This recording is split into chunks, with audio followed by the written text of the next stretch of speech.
Hey guys, in today's video, we're going to go through the 2023 FIDE World Chess Championship Smarter Chess Preview. This is an article that I just recently wrote for chess.com. Let's break it down and kind of go through the statistics, talk about who's the favorite. All right, so as we know, Magnus Carlsen is sitting out from the tournament. So now it's Ian Nepomniachtchi against Ding Liren. These players are ranked second and third on the current rating list. 2795 and 2788. This actually makes this one of the closest World Championship matches of all time. I think the only closer match in terms of classical rating was Carlsen against Caruana. But in that match, Carlsen was such a huge favorite in Rapid and Blitz that I think overall, including the tiebreaker, this is the closest World Championship match ever played. So there's something to get excited for, even though we don't have Magnus playing. All right, so what do the fans think? There was a recent survey by chess.com who will win the World Championship, and Ding Liren received 44%, Ian Nepomniachtchi 56%. That's pretty close, as we're going to see, to some of the stats coming up. So keep that in mind, 56 to 44 in favor of Ian. That was 1,200 votes. And these stats are brought to you from my chess improvement website, chessgoals.com. There's a link in the description if you're interested in chess improvement content. All right, let's break into the prediction methodology. So what I wanted to do here was run 1,000 simulations of the World Championship match. So to do that, we have to figure out who's the favorite in each time control and by how much. So first we have the classical portion. This is going to be 14 games. And if one player scores 7.5 points in the first 14 games, that ends the match and that player is crowned the winner. If the match is tied 7-7 after 14 games, which has been fairly common in recent times, a 4-game rapid tiebreak with a 25 plus 10 time control is then played. And if that 4-game match is still tied, then we go to a series of Blitz tiebreakers, which is 2-game Blitz tiebreak playoff matches with a 5 plus 3 time control. So they play 2 games. If those are tied, they play 2 more. If those are tied, they play 2 more. And one change between this World Championship and the previous one is there is no Armageddon after 2 of these Blitz mini matches. Now they can keep going on forever. So that'll be kind of interesting if it really gets down to that second or third Blitz playoff match. There's going to be a lot of excitement. All right, so next thing I did is I ran 1,000 simulations. Okay, so now let's break into the classical segment. And if we look at this chart, you can see the red line here is Ding Liren. Ding Liren has been higher rated than Ian Nepomniachtchi for most of their careers. But Ian has made this sort of late break since about 2018, shooting up to almost 2,800.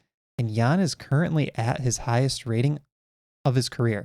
So you could argue that Ian is maybe at his prime right now. Ding Liren has been very consistent right around 2,800, but he's a little bit lower than he was back in, say, mid-2018 and into 2019. So that's something to note. Ian might be in higher form in terms of his peak for his career. So what I did to build these models, I went back through the last 17 World Championship matches dating back to 1985 between Kasparov and Karpov. And I looked at a bunch of variables: age, previous experience, head-to-head scores, player ratings, and so on. And I found that even though experience does matter, experience is highly correlated with the ratings of the players. So when you have these dominant world champions like Kasparov, Anand, Carlsen, they tend to be higher rated than their opponents, and they also have more experience. So the most important predictor was the rating between the two players. And if we look at past championships, the higher rated player tends to underperform slightly compared to the rating gap. So that's something to keep in mind. And here's the stats for that. If we look at the past World Championships, we would expect the higher rated player to score 54.9% in previous matches. Actual matches have played out to be around 52.3% for the higher rated player.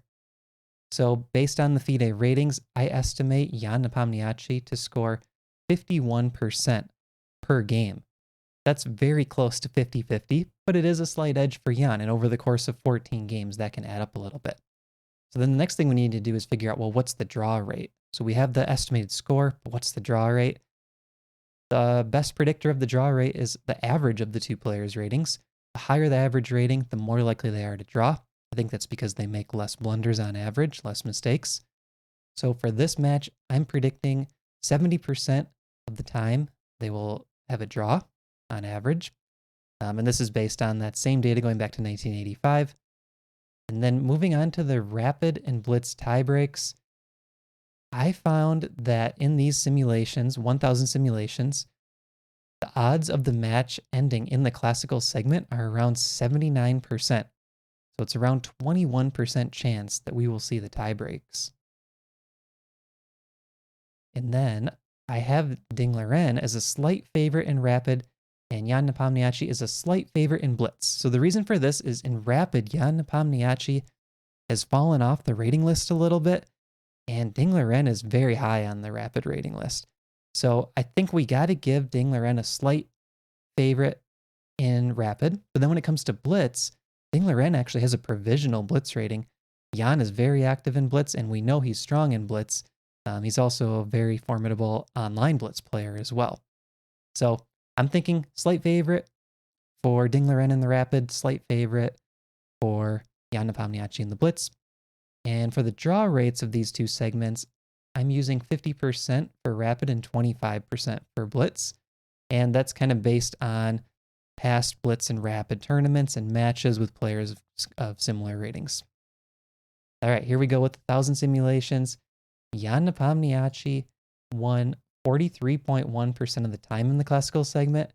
Ding Liren 36.2, 20.7% chance of a tiebreaker. We see that in this table here. And then we break that down into the other segments as well. So out of this 21%, we see that here as well. What percent of the time is each player finishing the match in that rapid segment out of the overall 1,000 simulations? Ian's winning 7%, Ding Liren 9%, and 5% of the 1,000 matches go into the blitz tiebreaker. And here we see of those 3% Ian, 2% Ding Liren. So what happens if we add all of that up? That's what gets us to this table. The odds of winning at the start of the match, 54% for Ian, 46% for Ding Liren. If it gets to rapid, slight favorite for Ding Liren, 55 to 45. And if it makes it all the way to blitz, then it flips back again in favor of Ian, which is what we saw in the model building segment. So this could be the closest match ever. There's a chance it goes to tiebreaks, and the online odds for this match are about 55 to 45 as well for Ian. So let me know in the comments, who do you think is going to win this match? And are you excited for this match? Even though Magnus isn't playing, can you get hyped for the fact that these players are very close in rating? And this is going to probably be one of the most exciting matches on paper that we've ever had. All right, thanks for watching, and I'll see you in the comments in the next video.